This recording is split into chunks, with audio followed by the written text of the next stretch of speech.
യൂട്യൂബിന് വിട. സൂര്യയിലെ എല്ലാ പരമ്പരകളും സംരക്ഷണത്തിന് ശേഷം തികച്ചും സൗജന്യമായി സൺ നെക്സ്റ്റ് ആപ്പ് ഡൗൺലോഡ് ചെയ്യൂ. കണ്ടാസ്വദിക്കാം നിങ്ങളുടെ പ്രിയ പരമ്പരകൾ.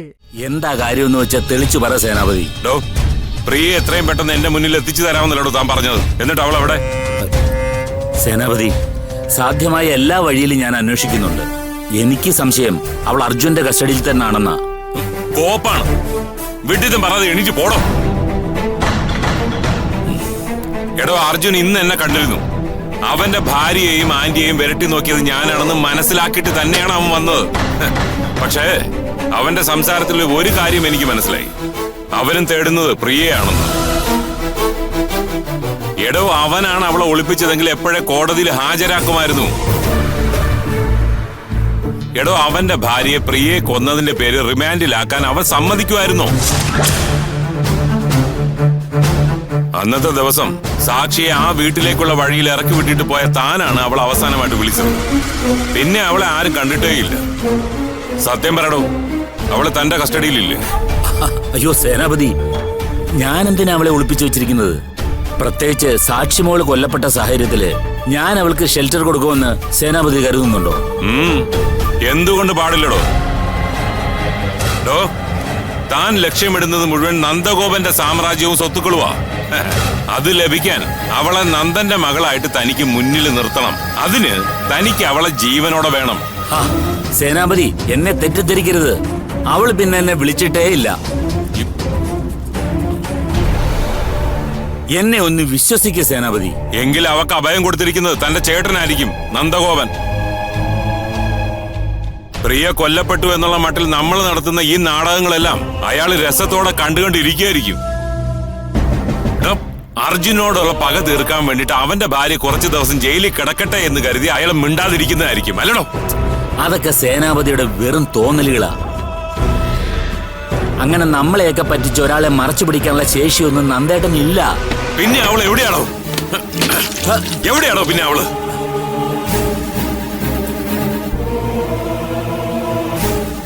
എടോ ശങ്കര, താൻ ഇത്രയും കാലം മറച്ചു വെച്ച എല്ലാ രഹസ്യങ്ങളും അർജുനന് അറിയാം.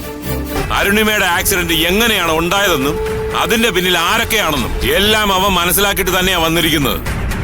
താൻ തന്റെ ചേട്ടനെയും കുടുംബത്തിനെയും അപായപ്പെടുത്താൻ നോക്കിയ കഥ ഇനി ഞാനായിട്ട് അവനോട് പറയേണ്ട കാര്യമൊന്നുമില്ല, മനസ്സിലായോടോ? സേനാപതി, എന്നെ നോക്കി ഇങ്ങനെ ഞെട്ടിത്തരിച്ചിട്ട് കാര്യമൊന്നുമില്ല.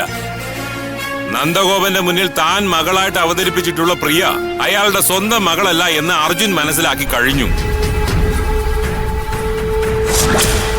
പ്രിയയെ കൊന്നിട്ടാണെങ്കിലും ശരി, കുറച്ചു നാളെങ്കിലും അരുണിമയും മകളും ഒന്നിച്ച് ജീവിക്കുമെന്ന് അവൻ എന്നോട് പറഞ്ഞത്. അതിന്റെ അർത്ഥം എന്താണോ ശങ്കര? അവൻ എല്ലാം മനസ്സിലാക്കി കഴിഞ്ഞിരിക്കുന്നു. എന്നിട്ടും അവൻ ഒന്നും സംഭവിക്കാത്ത മട്ടിൽ കാത്തിരിക്കുന്നു എന്നുണ്ടെങ്കിൽ അവനുള്ളത് വലിയ ലക്ഷ്യങ്ങളാണ്.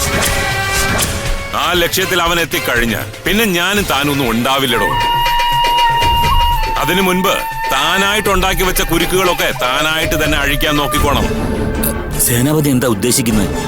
ആദ്യം പ്രിയയെ കണ്ടെത്തണം. അവൾ ഇല്ലാതായി കഴിഞ്ഞതിന് ശേഷം അവൾ ആയിരുന്നില്ല മകളെന്ന് നന്ദഗോപൻ അറിഞ്ഞാൽ സാരമില്ലടോ. അർജുന്റെ കാര്യം അത് നമുക്ക് നോക്കാവുന്നതേ ഉള്ളൂ. താൻ അവൾക്ക് കൊടുത്ത നമ്പറിലേക്ക് തുടർച്ചയായിട്ട് വിളിച്ചുകൊണ്ടേയിരിക്കണം. ജീവിച്ചിരിപ്പുണ്ടെങ്കിൽ അവൾ എപ്പോഴെങ്കിലും അത് ഓൺ ചെയ്യും.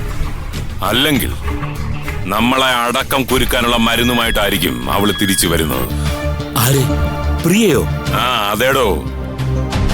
അവള് ശങ്കർ വിചാരിക്കുന്നത് പോലെ ഒരാളല്ല. അവളെ അണ്ടർ എസ്റ്റിമേറ്റ് ചെയ്ത് നമുക്ക് പറ്റിയ തെറ്റ്.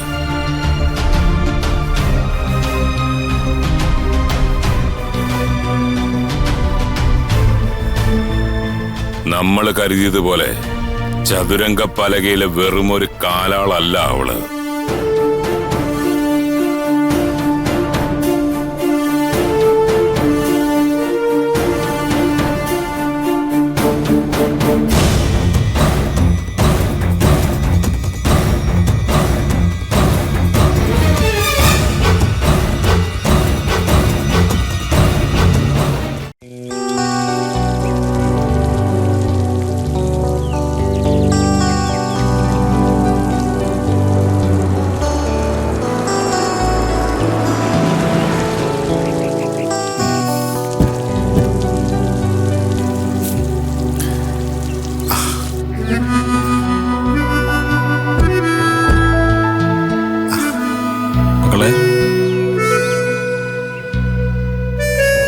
എന്തായി അർജുൻ?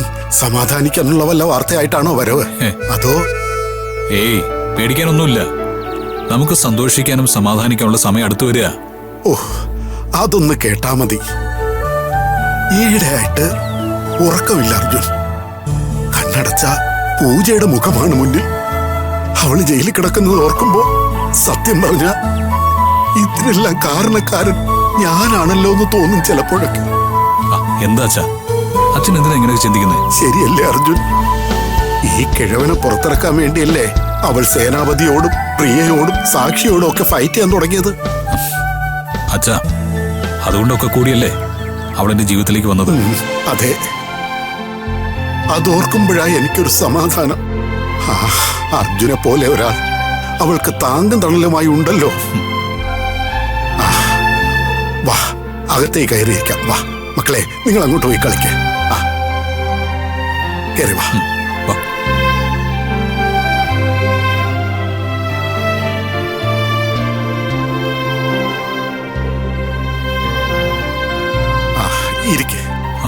ഇരിക്കേ. വിസ്തരിച്ച് കാര്യങ്ങൾ പറയൂ അർജുൻ. പ്രിയയെ കൊലപ്പെടുത്തി എന്നുള്ള സംശയത്തിലാണല്ലോ പൂജ അകത്തിട്ടിരിക്കുന്നത്. അവൾ എവിടെയുണ്ടെന്ന് ഒരു സൂചന കിട്ടിയിട്ടുണ്ട്. ഓ, എന്നാ പിന്നെ അത് പോലീസിൽ അറിയിച്ചാൽ കേസ് തീർന്നില്ലേ? പൂജയെ പുറത്തിറക്കുകയും ചെയ്യാമല്ലോ. അതിന് പോലീസ് നമ്മളോടൊപ്പം നിൽക്കുമെങ്കിലല്ലേ.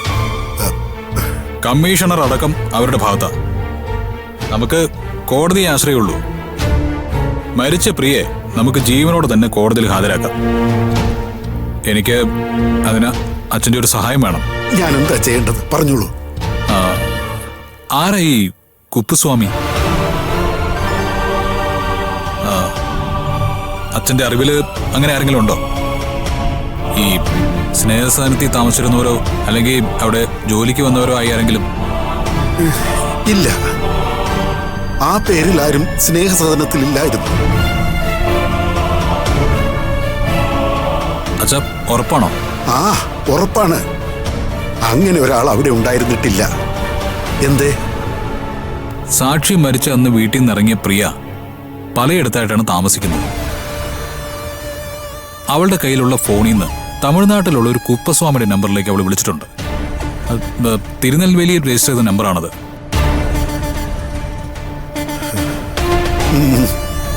ഇല്ല, സ്നേഹസദനത്തിൽ അങ്ങനെ ഒരാളില്ല.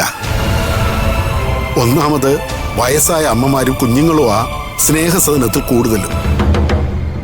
3 or 4 പുരുഷന്മാരേ ഉണ്ടായിരുന്നുള്ളൂ, നമ്മുടെ പങ്കും ചേർത്ത്. പണിക്കാരായിട്ട് വന്നുപോയ ആരെങ്കിലും, ഈ പ്രിയ കൂടുതൽ അടുത്ത് പെരുമാറിയിരുന്ന ആരെങ്കിലും? ഇല്ലെന്നേ. സ്നേഹസദനത്തിലെ പണികൾക്കൊന്നും അങ്ങനെ പുറത്തുനിന്ന് ആരും വരാറില്ല.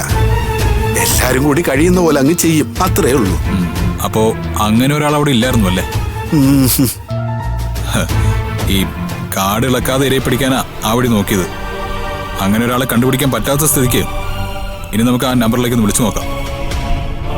ഈ ആ നമ്പറിലേക്ക് നമ്മൾ വിളിച്ചതായിട്ട് പ്രിയ അറിഞ്ഞു കഴിഞ്ഞാൽ അവൾക്ക് സംശയം തോന്നിയാലെന്ന് ഓർത്തിട്ടാ ഈ വഴി നോക്കിയത്.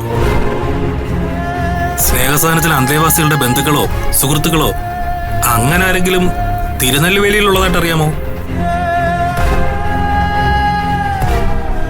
എന്നാ ശരിയച്ചാ, ഞങ്ങൾ വേറെ വഴി നോക്കിക്കോളാം.